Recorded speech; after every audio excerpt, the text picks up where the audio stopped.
Welcome to Base and Boundaries podcast. I'm your host, Amy G, and this is your one-stop shop for all things mental health and music.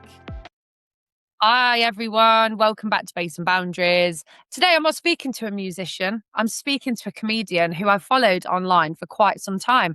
This is Jimmy. Hello, my lovely. How are you? Hello, love. Are you well? I'm all right. So you are the Wigan Joker. Indeed. You I believe. So you believe. Oh, so tell us about you. Like, tell me about all your. I already know, but like, tell everybody if they don't know you, like, why you do what you do, how it started, all that stuff.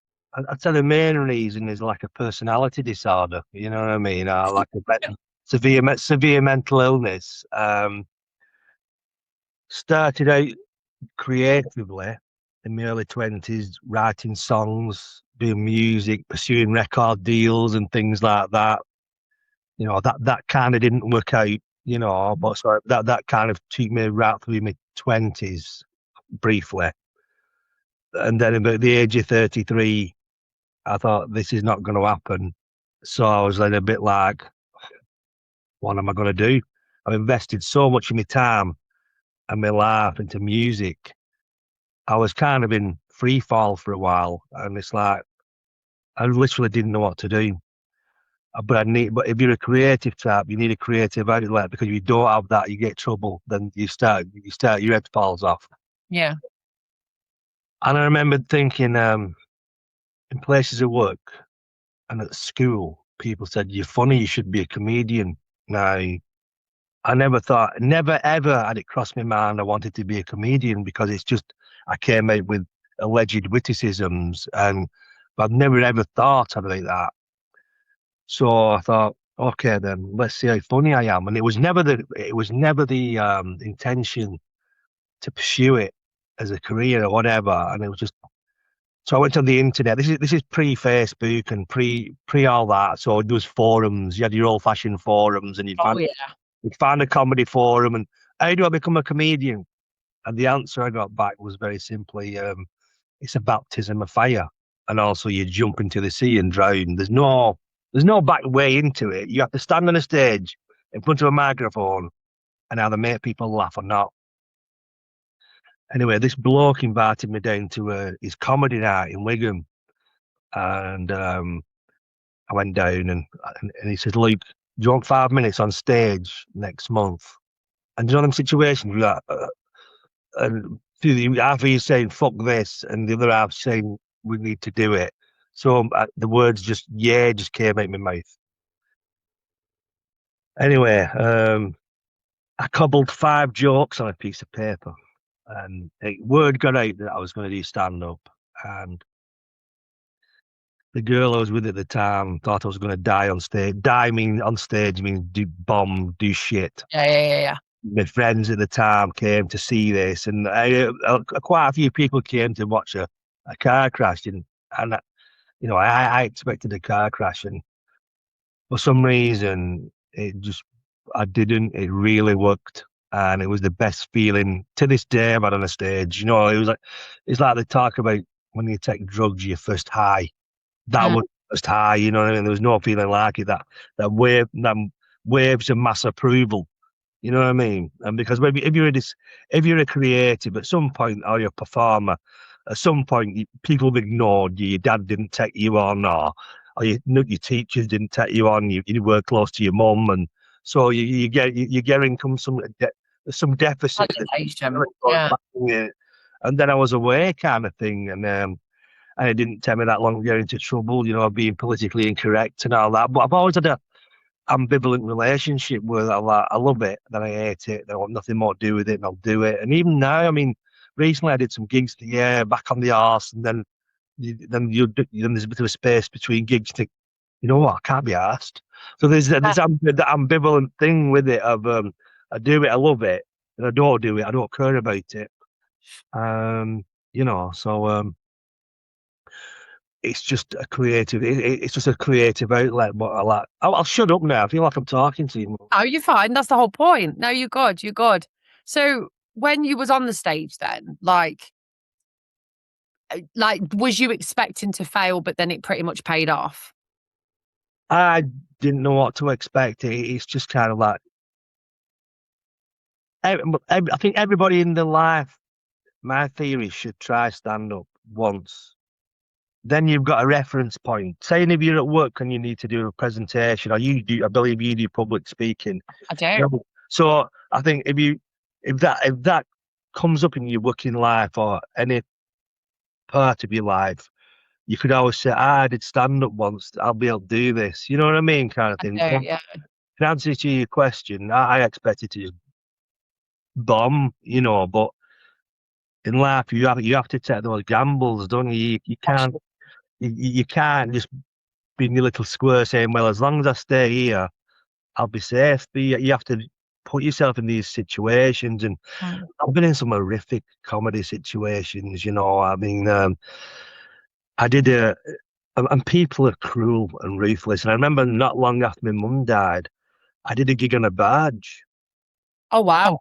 for lads from Bolton, and I was relatively new to comedy, and I hadn't learned to be nasty when you need to be nasty, or I hadn't learned to like give the audience what if the audience is coming back. Well, I hadn't learned that kind of, and they basically savaged me. So I'm on a barge stuck there. I died on my ass. I did a really shit, and they also had to take the piss out of me, and I didn't know what to do. So when like a dog needs the toilet and it goes and stands near the door because it's the nearest point of entry, I was just stood near the barge door waiting for the barge to kind of like pull in, and this lad came up to me and said, "I thought you was good, but only because you were so shit." And then the bloke who was originally going to pay me offered to pay me an MDMA instead, and oh my God. I declined, kind of thing. And I'm trying to. There's one gig. Do you want to talk about these gigs? Do you want to carry on?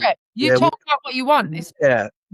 We did a gig once. I used to have a few lads I used to work with on name them Harry Bristow, Steve Hayes, and Russell Bland, or Rusty B, as he calls. And we'd go around doing like gigs in rough pubs and things. On one occasion, there was a pub in Horwich called the Rabbit Saloon. It was a bar. Yeah. Very sophisticated. They had Czechoslovakian imported beers. Got a bit up. But anyway, that particular gig, they hadn't sold many tickets. And he said, Luke, we've not sold many tickets. I said, well, I'll tell you what, pay the other lads and don't pay me. So the gig went ahead. And when my turn to do the gig, I was on stage and these two lads were at the bar talking. And I thought, you know what? I'm doing this for free. I'm not fucking wearing this. So I said, Luke, I'm not. I just addressed it over the mic. I said, I'm not carrying on until they shut up. Yeah. They sent the bouncers over, and these two lads filled the bouncers in. Then the old bar area erupted into like a Wild West brawl. The manager got his nose broke. Eventually, the lads got out the building, and a paving stone came through the plate glass door.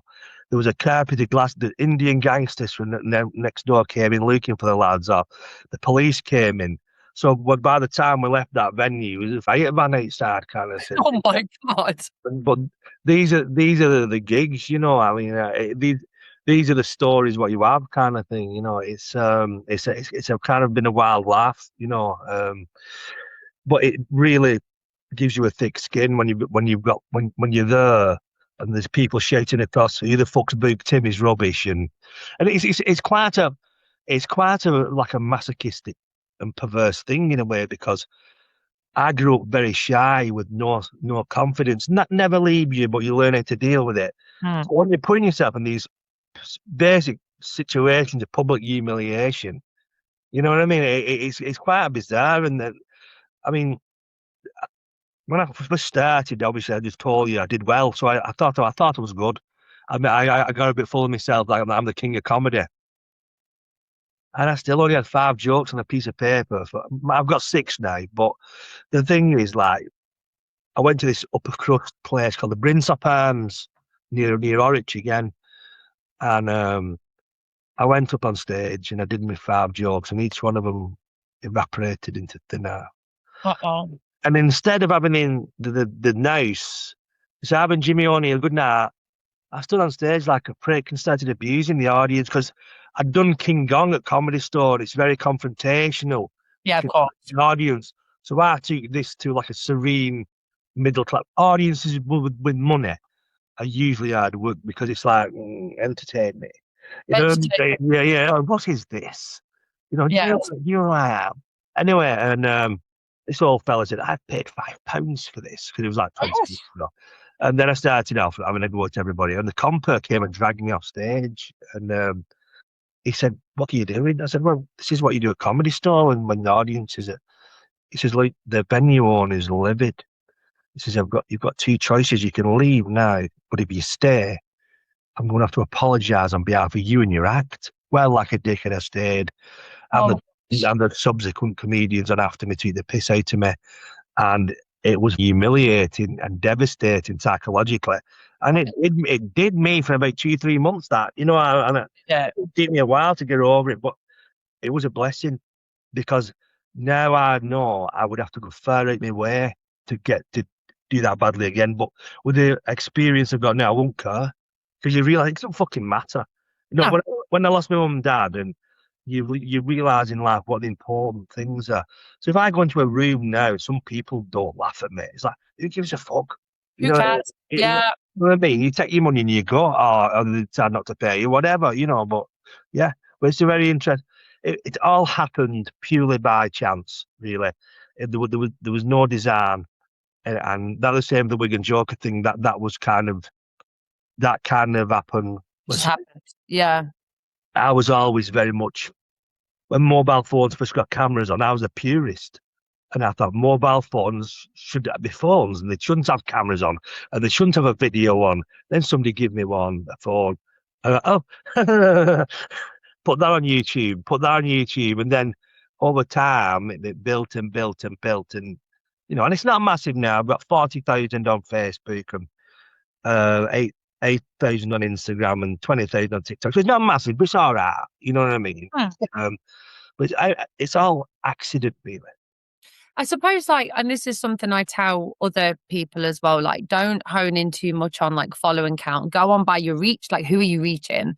Like, you know, I don't have a substantial following on this podcast. However, my reach is ridiculous. Like, my Instagram, I reached over 250,000 in the last month. Like, but yeah, I've got 500 followers. Like, so you're reaching probably a lot more people than you realize. And it's like, just people, like, I do it sometimes.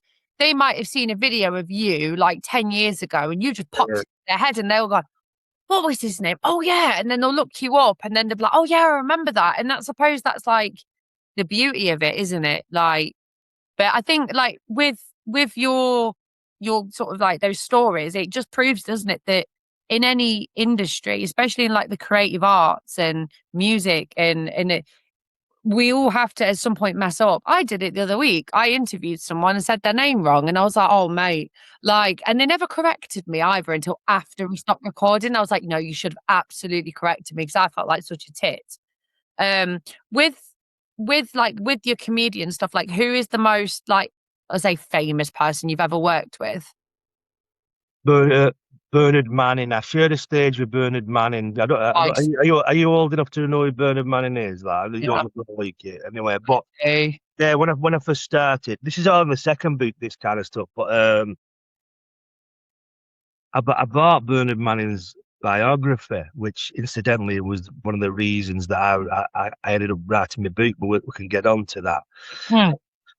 And it was the Gardener's Arms in Bridport, Gardener's Arms at Stockport. And I was a support act, and I wasn't very good.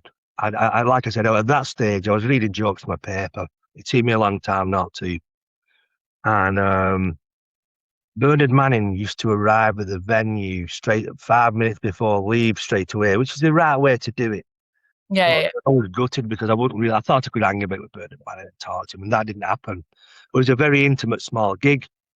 And this old woman said, how many grandkids have you got, Bernard? And he goes, Luke, love, it's all in my book. I goes, that's my chance. And Bernard, I've got a copy of your book. You re-sign it. Of course I will, son. Come on. And I was dressed all in black, you know, completely in black. And I got on stage and he looked me up and down. He goes, "Am I due some fucking milk tray?"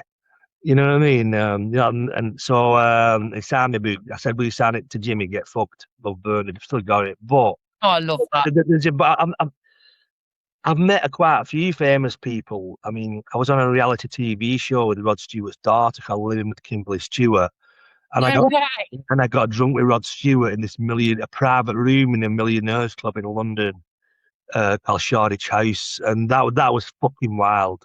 I can imagine. When you're on Jobseeker's allowance, and I said to Rod Stewart, I said to Rod Stewart, I shouldn't be here. He goes, "Oh, don't worry about it." You know what I mean? And that was when I was young. I had two thoughts. When I was very young, I had thought one day you're going to write a book and it's going to start, "My name is James O'Neill," and it did. And I don't know where the fuck that thought come from. Another thought when I was about 19 is mad things are going to happen to you in your life.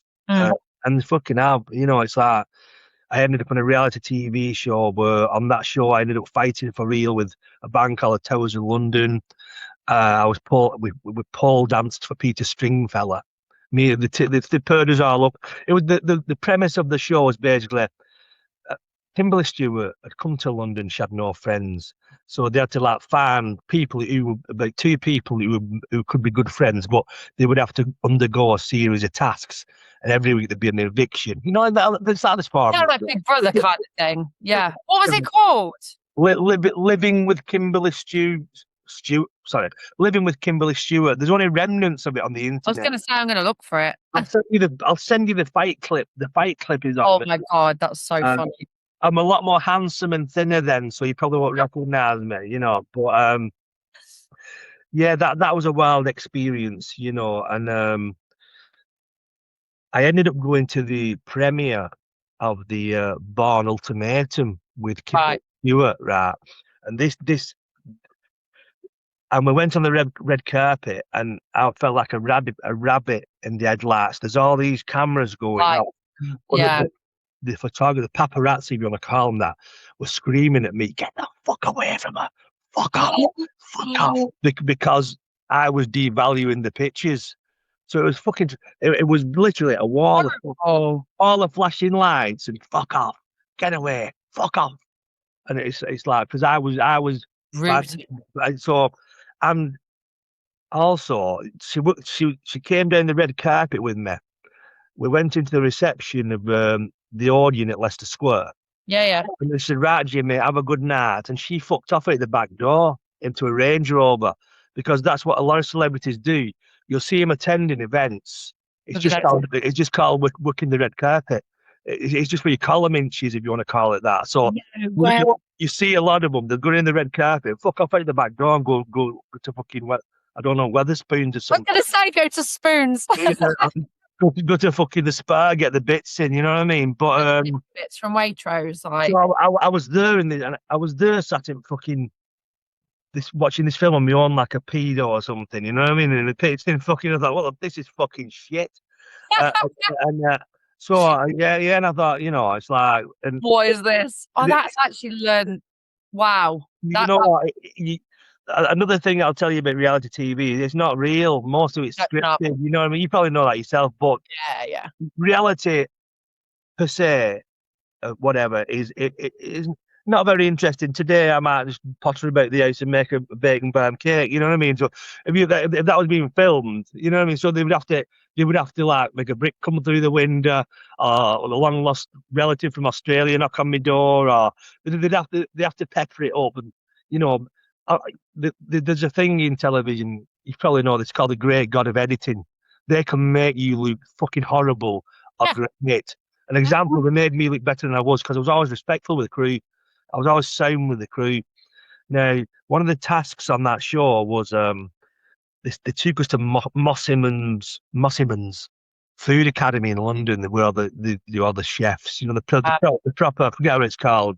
What's it called? That Michelin stars. Yeah. Anyway, now at the time, I'll be truthful with you, 35 years old, I was a complete mummy's boy. My mum used to do everything for me, and I'd never even been near it in a kitchen. So they said, the meal want you to cook for Kimberly. We know you can't cook. can you warm this battered fish up in an oven? And these oven chips. And the chef was Ed Baines. He's been on telly a few times back in the day. Yeah, no, yes, yeah. And I was running around the kitchen. Ed, is it ready yet? Like a complete dick, you know what I mean? Like, but they never showed that. They made, you know what I mean? They could have had a field day with that. Like, and then it was all chefs that man started on peeling it back. So it was fucking, you know. But like I said, they can do what they want with editing, and Yeah, you know, it just. It's a dangerous thing, you know. Reality. I know we've gone. Are we all right going on this kind Oh, of? no, you're fine. It's a perfect thing because this is the thing. Like, I mean, I speak about a lot of things with, other people about like AI and stuff like that, how it's not real. But it's the same with reality TV, isn't it? It's not real. I think, yeah, I would love to say that Jerry McKyle, when it was on and it was in its glory, I would like to say that was real, though. But the, I think they didn't give them a fighting chance, did they, on that show? They used to get them drunk the night before, didn't they? So they weren't on the best. Didn't have all the wisdom about them. But I can't really speak about Jerry McKell. It's just kind of. I missed it. It is. It is kind of damaging. Especially the show we was on. We was kept in this like surreal environment for 4 weeks, and most of us. And then when you came to be evicted, there was no grand send off like Big Brother. The Kimberly Stewart said, right, okay, I'm sorry you're evicted. Then they call you a taxi and just fuck you off back to Euston Station. And usually you've gone from that surrealness. There was no kind of come down. It was Oh, like, gosh. it was fucking bizarre, you know. And Yeah. it did me a lot of harm because I was deluded in the sense of I thought I was going to be famous after that show, and then you realise you're not. They call it. A few of the crew called it the sausage factory. You know, reality TV. You're thrown in, you grind up, and then I mean, even like Caroline Flack, who was the host of. If you look what happened to her, you know, and there's lots of contestants who cheat their own lives because the trouble with reality TV is it's instant fame. Yeah. Then, You're not prepared for it. There's but no build up. if you've not got anything to back that up, any ability or any plan B, because when you come out of that house, you need something to either a stand-up career, which I wasn't good enough. I'd only done a couple of gigs, or you'd need something to sell or something to promote. Other than it's me and that. No, on Big Brother, that would get you 12 to 18 months normally, kind of. A few of them kind of like navigated it and got careers out of it, Yeah, they did. Yeah. but most people just fall off the way, and especially the lesser known reality TV shows. You know, it's the whole entertainment industry is brutal, and it takes no prisoners, and but the acting thing is based on pure rejection, and you're a complete well in all of them you're a commodity. You know what I mean? And it's like anything else. If you have a brush and it breaks, you don't say, "Well, we've good brush that. Let's keep it nice and used." You just throw it. Once you're no longer useful, Yeah. you're commercially viable, you're gone. It doesn't matter who you are. Even that could happen to the top people. They've all had periods where the careers have slumped. You know what I mean? And then the phone stops ringing. You know, Yeah. it's just kind of it's a relentless machine. Do you know what I found really scary is that, obviously back in the days of X Factor, X Factor did a pre-audition before they went to the judges. So if you're crap and you were no good, they would keep you by playing a false pretense in your heads.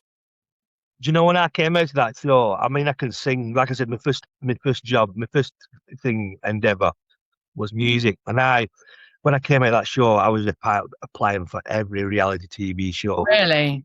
Well, yeah, I applied for Big Brother. I can have a story about that.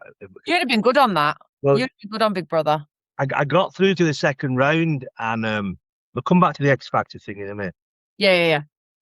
And they take you to a diary room with the actual blokes. You know that actual voice is behind us. And I was calling myself a comedian. I had no fucking right, really. I'd done an handful of gigs, and to be a stand-up, you have to do it 10 years. Anyway, I'm digressing now. But anyway, so I was calling myself that. And the big brother voice was in, "Hello, Jimmy. I can't do it." And he goes, "So you're a comedian, are you? Can you tell me a joke?" And I said, "Do you want an offensive joke?" He just go on then. And I said, "What's rusty and chained to railings?" He said, "I don't know." I said, "Maddie McCann's bike." Uh, and it was silence, and that was, "Thank you, Jimmy." And that was me fucking done on Big Brother kind of thing, you know what I mean? And the X Factor thing, yeah. Do you remember 1 year ago he was on and he had a Michael Jackson red and black leather on, and he was a complete. I remember seeing him at the auditions, but of, of course, like people don't go out watch that show to see handsome boys and girls sing perfect, no perfect. They go on for like mentally ill people screaming, "I'm going to be the next Elvis," or whoever, and I'll show you. Said people go on it for that. People, if it was just like, oh, really nice, and people want to watch. We don't want that. That's the thing. That Rachel, the one that springs to mind is that Rachel. She's like, nothing. I'm lazy at the moment. Like her auditions is still like a living British meme to this day because she was so deluded that Yeah. they let her on. So I can kind of see why now because she passed the first stage because they go for a pre-interview. She passed it. And so she's thinking, oh, I'm in with a chance of winning. But no, they used her as entertainment. He's fodder. All you are is fodder for people, and you think at the time that because they're all very. The thing about television people, I've met them on quite a few occasions. They're very, very nice with you. You all right? How you doing? And you drop your guard, and you'll tell them. Yeah. And why don't you just go over there and you know what? Look good in this shot, Jimmy. Go over there and put that tin of beans on your head. And the kind of they lull you into these kind of situations. You see it all the time, and I mean, Wigan Council, they did a documentary on them, and they fucking savaged them because they had the bin men wrestling on grass and filming it. And I know full well that it's great, that lads. Don't be funny. Don't be funny, lads. Start wrestling on grass. So basically, people who've never no experience of television, they've no idea. They they just think, yeah, this is what the television people want. They were filming people who were saying, yeah, what I do, I'll go home and go sleep for like an hour and then come back work and clock in. And they were filming people saying that, and it's just because they're very, very good manipulators, and you have to be very, very careful with them. You know what I mean? Because they're nice, they're your best friends, and they're really nice with you. And yeah, yeah, all right, yeah. Is that true? That? What about her? What do you really think about her? All right, yeah. And then they twist it. They did that to me. And use it, and you know what I mean. And then yeah, it's. I have a story about I was on TV 2018, 17, and they were asking because back 12 years ago I used to do like tarot readings and psychic readings and stuff. I went down that road and I did pretty well. And I was getting gigs all the time. There's a TV station in Nottingham with like a little chat. I don't know if they're still going. I'll probably look them up at some point, see if they're still going. They were after somebody that was doing what I do. And they said to me, oh, we'd love for you to come on the show. What they didn't tell me, they brought a skeptic on. Okay. And that skeptic fucking grilled me. And I literally, they were like, oh, we're going to go to a quick 10-minute break. I went, well, fucking not. And I walked out. Now, really, I wasn't in a position all those years ago to stand up for myself. I got stage fright. I felt like shit. I had an audience laughing at me and making me feel like I was a fraud and a fake. Yeah. Horrible, absolutely horrible. But they bought that skeptic in. They used to fodder to do that to me. And yeah, I just said after that they messaged me. They says, "Oh, you're going to appear on TV," and the way they edited it, they'd left out a lot of what the skeptic had said because they knew the backlash that was going to come from that. So they actually painted me in quite a good light. But I thought, but during that time, it's like your soul just crushed, you know? Well, what a lot of it is, they want people. A lot of people will do anything to be on television. And I've been in that position myself. But then you realise that they'll make you jump through hoops, and they'll, you have to become entertained. All I can say, you just fodder, and they use people, and they hurt them, they humiliate them, and it's the more they can humiliate and cause distress, it seems the more views they can get, which translates into more money. You know what I mean? And that's what it all boils down to. It is money. I wouldn't really bother with. You don't really need television. You can, with social media now, the world's a different place. Well, you can do your own thing. You don't need to be like begging the BBC or whoever to go on the shows and things. You can do your own stuff, and it's very much like the punk revolution in the '70s, where you could do your own music. You can start your own thing. Learn 3 chords and you're away. These days, all you have to do is press record and do your own thing.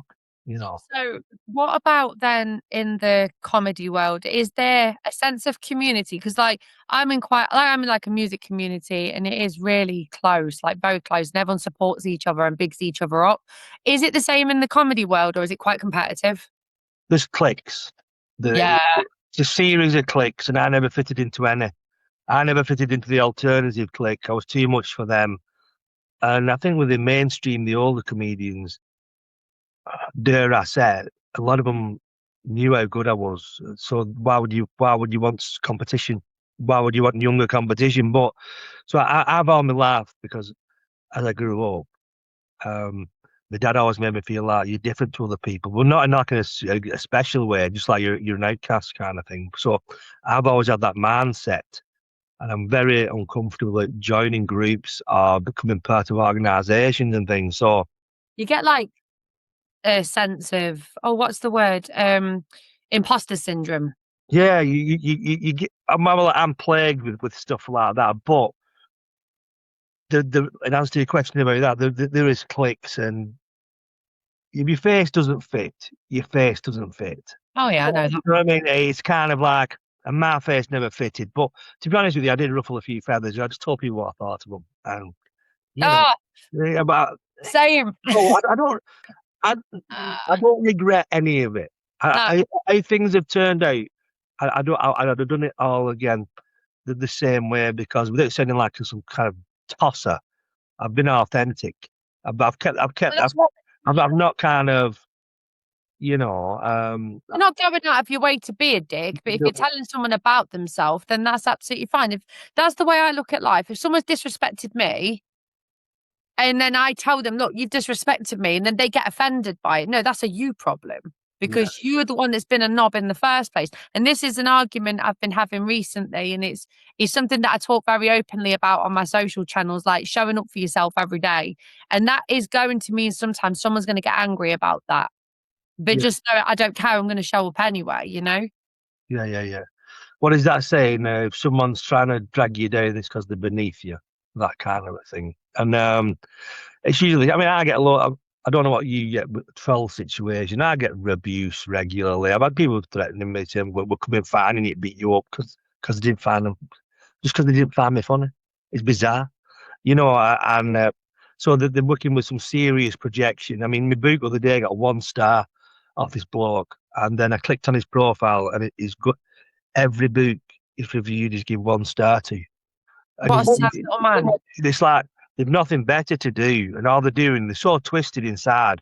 They project it. They go around spitting bile everywhere, and it's a part of the course. It is like you want to get people slagging you off and saying the most horrible things, but after a while, you just it just becomes second nature, and you get thick skin to it, and you realize, and you click on the profile pictures of most of them, and they're not successful people. They're grotty little men or women.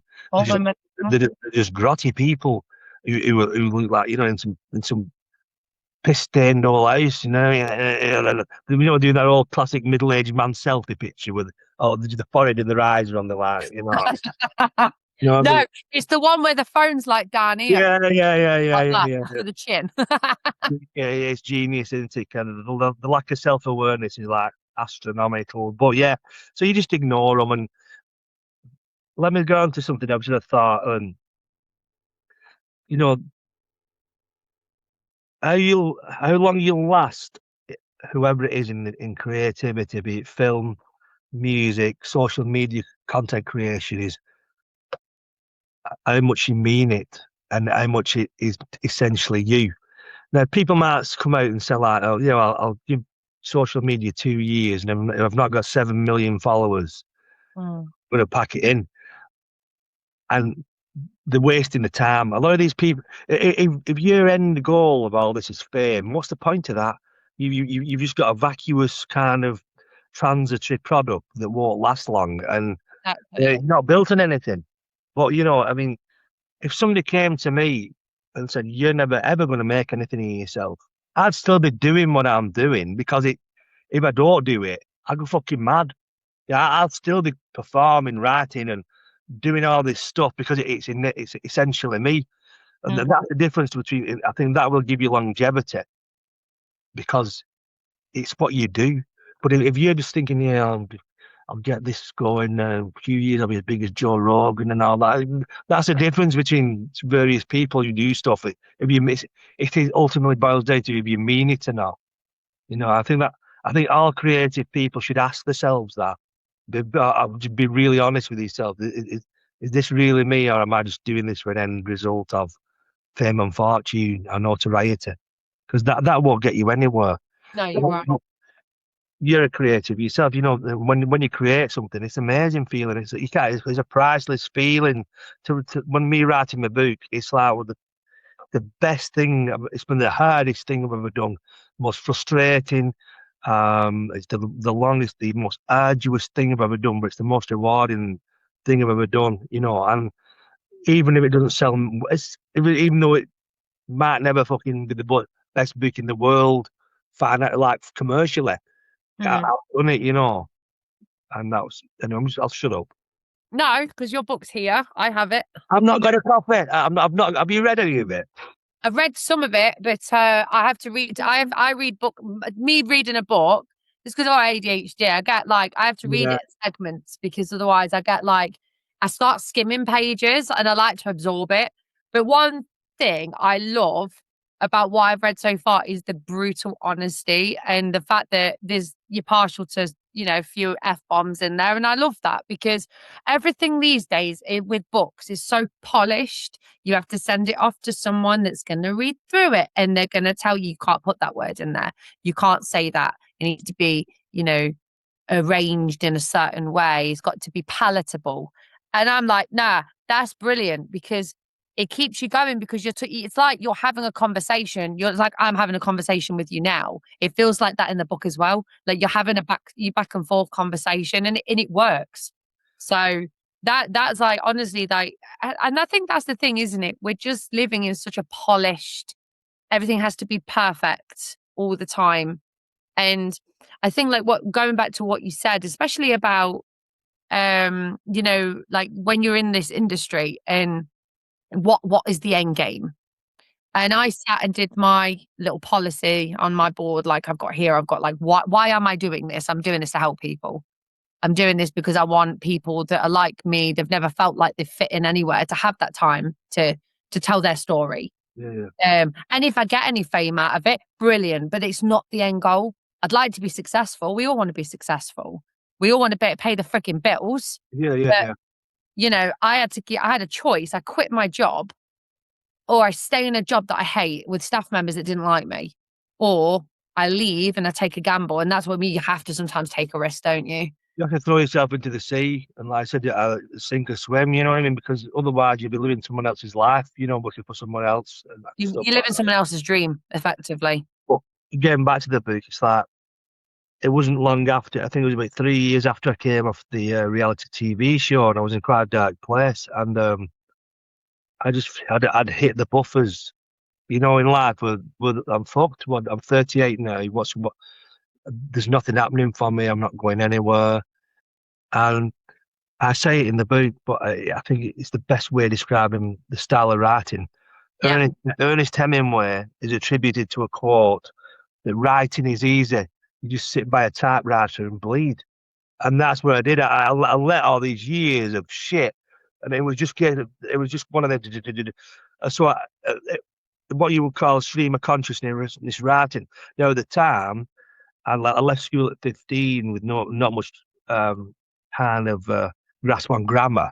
So the original manuscript was like fucking hieroglyphics or the Rosetta Stone, to translate. And I don't know. So basically, but it was like a memoir, and me describing the book to people, it's like a memoir of somebody from I can't even fucking speak. Sorry. No, you're all right. Memoir of somebody from Generation X who grew up in the 80s, and the sense of hopelessness, and what the best you could hope for was a dead end job, and especially in Wigan. I mean, in Wigan before the internet, it was like a fucking desert island. People being Wigan. people being lonely now. It's a bit different to back then, because at least you've got the internet to go on. Absolutely. There was no fucking internet, so when you had nothing going on in the middle of nowhere, it was basically like fucking Robinson Crusoe. You know what I mean? Like desert island.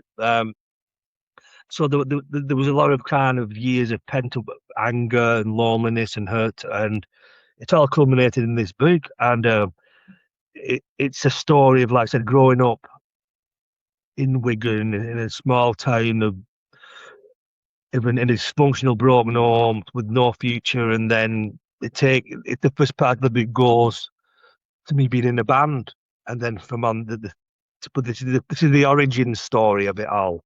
Yeah. But I wrote this manuscript, and going back to the Bernard Manning book, I saw the name on it, Jonathan Margolis, who wrote it. I found him on Twitter, and I said, "Look, I got his email. I said, I've wrote this book, or this manuscript. Can you have a look at it?" And he didn't need to, but he got back to me. He said, "Look, you and me is not going to make money out of writing because we don't have names. We're not Gemma Collins. Gemma Collins writes a book or gets something right and it sells, and that's the world now. It's not about the content. It's the name, it's the brand. Just about that." He said, "Look, leave it with me. I'll read a bit. If I like it, I'll read some more." And I thought, well, I'll never hear from him again. And then a few days later, I'm on a flight to New York reading your book. I love it. And I'm in a council house with no carpets, needing to fly to New York. I thought it was funny. But you know what I mean? But he mentored me for a while in how to do it. And because originally it would have been like a 600-page book, which is too big that you have to chop it in two. Mm-hmm. And I did do. And the first version of the book was called A Fool's Errand: Confessions of a Celebrity Job Seeker, but that was a lot rawer, because I reached a point where I've been through that many times. I thought, fuck it, it's going out, and it went out with quite a few mistakes in it. And also, I'd not changed enough names that I should have. So okay. Basically, the fact that I didn't get sued, okay, yeah, so, and I wrote the book, Fool's Errand thing, and forgot all about it. And I forgot all about the fact I wrote a book and moved on with other things. And then over lockdown, I was doing a podcast myself, and we got some books printed at that time. Once again, I forgot all about all this. My friend Colin, whose place we filmed it at, says, "Can you come and get this equipment and these books?" I thought, books. So I got the stuff, and the 2 boxes of books were plonked on my living room for about 3 months, and I'm staring at them one day. I said, "Can't sell them. Get rid of them. It's better than burning them." And I sold 30, and it's like, I'm reading through it, go, did I write this? You know what I mean? There were situations where you shock yourself. Yeah, I know. And it's rather weird how it fell 10 years this year. That's mad. Time flies, Yeah, it does, And so I just thought, you know what, I'll get on it. And this has been a fucking ball ache in itself. I got an editor. Now, bearing in mind that I'm self-published, I paid this editor, and she was telling me what I can and can't have in my book, like you said. And it's like, hang on, you can't say that anymore. But it happened. That happened. Yeah. You know what I mean? And yeah. An incident in the book, I'm not going to say. There's an incident in the book where a drunk goes in a kebab shop and orders a specific thing. Now, the editor said you can't say that anymore. And I was like, because I put so much effort into this book and intensity. Yeah. It's just the same weird to anybody who's not creative. It's like a child to me. Yeah. I was lying awake at 3:30 in the morning. What the fuck she got to do with my book? So she made the balls up a bit, to be fair, and I paid her up, and I paid her 700 quid never to see her again. You know, and I got the book back, and it came back, and it was in shit order. There's loads of mistakes in it and whatnot. Anyway, I spent a good few months repairing it and then I got tarp set and a lad called Matt Hodges. I was on the reality TV show with him. He was a contestant. He's a brilliant graphic designer and an author in his Okay. own, he's an author in his own right. Wrote a book called Behind Gym Doors about personal training. Anyway, he designed that cover, which I'm very proud of. And it was his idea that he said, look, you need to rebrand. He says, because the problem with The Fool's Errand is there's 10 titles on Amazon called The Fool's Errand of different genres. But no, there's only one Wigan Joker book. All I can say, Amy, is I'm so proud of it. It's the best thing I've ever done. And it's the kind of a book that'll stay with you. And I'm going off the feedback I get because me having not much confidence in myself. But you didn't depict that in the book at all. You come across with such you're not cocky with it. Yeah, you're showing up for yourself, but you're remaining within your values, and that's important. But I mean, when I got it and I sat down with it, and I'm thinking, flipping out, that's quite a substantial amount of pages. Like, where do you get the freaking attention span to write a book? Like, I would love to do it, but I'd get bored. That's the I get bored here in life. I think you have to take yourself away from that. I read Matthew McConaughey's book recently, and what he did, he went away to the desert to write his book. Now, I'm not advocating people do that. Everybody's got a book in them. You know what I mean? Like I said, I was in such a dark place. I hate that fucking term. You know what I mean? I was in I had such mental funk. I just locked myself away in winter, and basically, and I was layering. It was almost cathartic. I was just like, I was just on one basically without whiz. You know, it was like I was on whiz, but I wasn't on it, and I was just, and then I ended up with this big manuscript, and then what happened was, about a month later, my mum died, and unexpectedly, her health had been declining, but she passed away. Yeah. So the book was shelved then. So the initial conception of the book was 2010, and after a few false starts, it was released in 2016. The original, so it took quite a few years to get right. And even when the book came out, it wasn't right. You know what I mean? And the new version, I've added a couple of little bits. I've made it slightly more readable, I'd like to think, because being uneducated, I didn't know what the fuck where a comma should go, so I was very sparse with commas. I'd be like,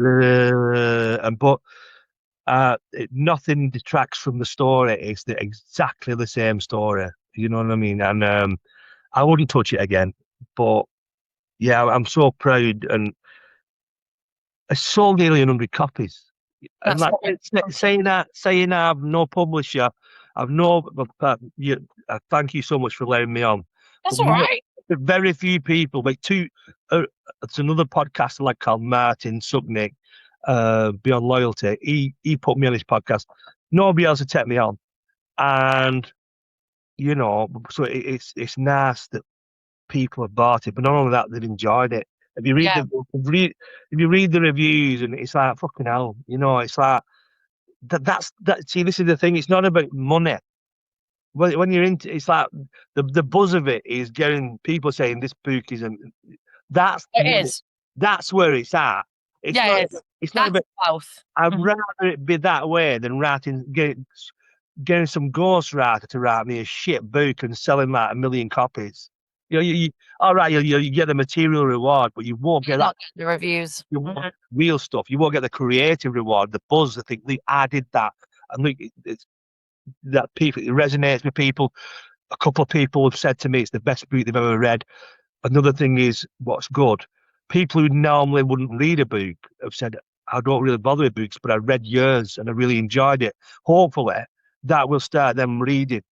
It'd be like a gateway to it'd be a gateway to people who've never read books before to pick up to go and start reading. Yeah, You know, and especially real ones, like from real people.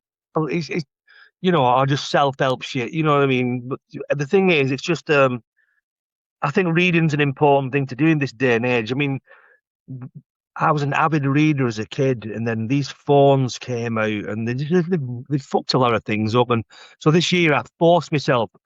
I thought, right, I'm reading a book because you start thinking I can't read a book. I've not got the attention span, so I just fucking found the first book to hand, which was Frederick Forsyth's What was it called? The Odessa File. Got it and made myself read it, and I've got books on go all the time now that I That's make good. every morning an hour read, and because otherwise you're like, well, where's Jackie? Oh, have they been there? Or what they've had for the dinner? You know what I mean? And all this kind of shit. But we all do it. But yeah, I'm just passing on. All I can say to people is it's the best thing I've ever done. I'm immensely proud of it, and it's got some great reviews. But thank you for having me on and talking about it. I appreciate that. Oh, it's absolutely fine. I think that's the thing. I like talking to real people that have got a story, and they're not in, like you say, they're not in it for the fame. They're in it for like the feeling that you get. Like for me, like it's the same thing. If I get comments, people are like, I love this podcast, or I have musicians that I actually listen to, and they message me going, I'd love to come on your podcast. And you sit there going, shit, like that's, I have this full fangirl moment, and you're thinking, oh my God, that's it. I can't get over it. And, and having those like those moments where, yeah, it would be nice to get bloody paid. But the time will come. You have to put yourself out there first. And I think that's what people forget. They go into these things and they're like, yeah, I'm going to make £1 million by next week. It doesn't work like that. Yeah. You just have to keep showing up. Otherwise, it's not going to work out. And you have to just do it whether you're ready or not. People say to me, how do you write a book? I could never write it. Just fucking write one. You just sit. I never knew how to write a book. You know what I mean? I'm from a council estate. I left school at 15, a special school. You can't think it though, it's men. You just went like, you just do it. I didn't know it'd be a stand-up comedian, and you did it. I didn't know it'd do acting. You just go and do it. The problem is people that they're too, and fear is a thing. It's like I always imagine fear as being a bit of fungus. Imagine a bit of fungus growing, and if you don't check that, it'll grow all over you. Eventually, it'll constrict you to that much that you can't fucking move out your chair. Yeah. There's been times in my life when my head's gone, and like going to the paper shop is like going to fucking Mount Kilimanjaro. You know what I mean? Because you become it becomes overwhelming. Yeah. But people just do try new things. Just scaring yourself is an important thing, and that it should always happen throughout your life. You should keep pushing yourself and doing new things. And even now, I feel I need to do other things, and keep doing things because it's what life's about, isn't it? That's where the good stuff is. Well, I don't have a fear of public speaking anymore. No. If someone had said to me a year ago, you're going to get on stage and you're going to talk in front of like 120 people, I'd have gone, no, I'm not. I'm not going to do that. Like, oh no, what if people laugh at me or whatever? I don't care anymore. No. You have it in public speaking, by the way. You have people that like, you'll always have one that'll try and like catch you out. Yeah, of course. They try and like, they ask you stupid questions. Like someone said to me the other day, well, where did you get those statistics from?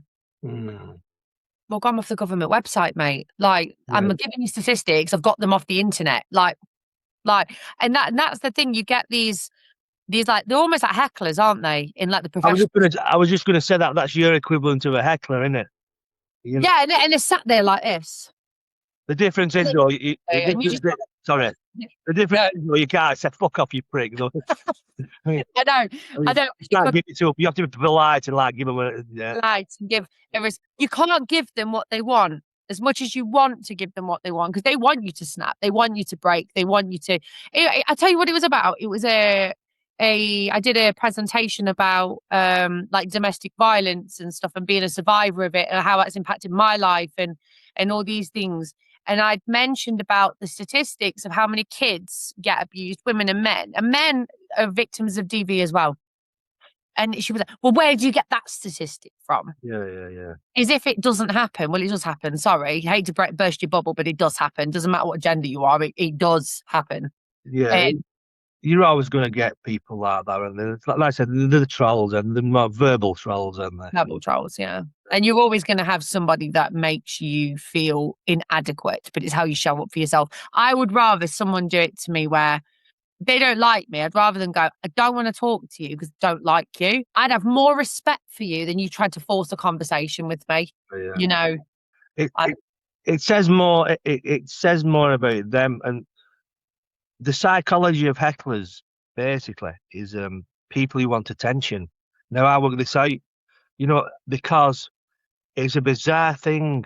Now you would think a heckler doesn't enjoy the show, so they're making the comments.